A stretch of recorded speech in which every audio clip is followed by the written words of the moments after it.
So in today's video, we'll discuss about scarring over the donor area. It's a very common doubt in the mind those who are planning to go for hair transplant procedures that after transplantations, the whatever hairs will extract from the back of scalp, will they grow again?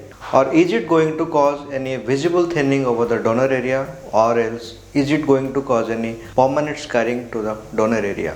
So today's topic is all about scarring over the donor area after a hair transplantation procedures. This is in fact a genuine question that after transplant will the hair again regrow over the donor area? See, when we do transplant, we remove the graft from the donor area from the root level. From the area where you remove the graft, it's not going to grow back again. But if we'll see the graft numbers, the whole scalp, if we'll divide the bald zone, this is around 75% area, and the donor area, the permanent donor area is around 25%. So our scalp contains in total around 1 lakh hair follicles. But again the donor area, if we'll consider like 25%, so around 25,000 hair follicles. So out of them, maximum that we can safely extract is around 50%. That means around 12,000. But in reality, maximum to maximum we remove 3,000, or maybe sometimes if somebody having very good donor, we maximum go up to 3,500 grafts. That means out of 12,000, roughly we are taking around 3,000 to 3,500 grafts. That is almost 1/3. So out of 100% donor area, in one sitting we are removing up to 30%. Rest 70% hair, when they will grow back to certain length, it will completely hide the area.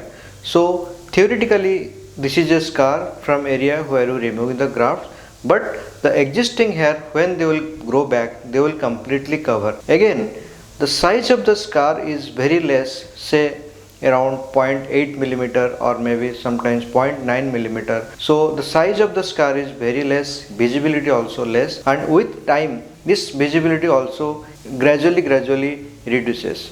But if we will do complete shaving, that time there will be tiny, a few scar will be visible, but when you have a long hair, this will completely invisible. So nobody can figure out if that we have extracted around 3,000 grafts from the back of your scalp, if it is done in a proper way. If correct size punches have been used, if good quality punches have been used, that leads to very less visible scarring, and once the hair will grow, it will completely cover. And when you have a long hair, there won't be any visibility. Donor is the most crucial part because this is finite.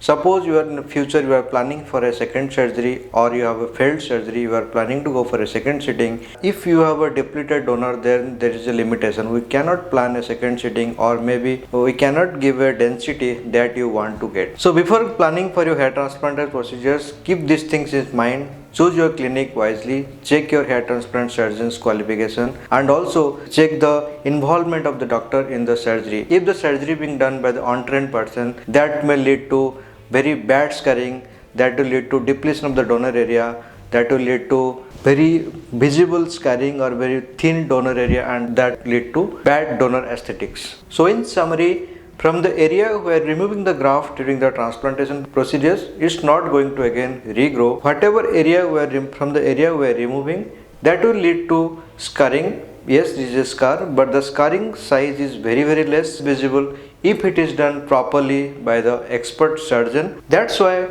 donor area management is an important part of hair restoration procedures. Thank you.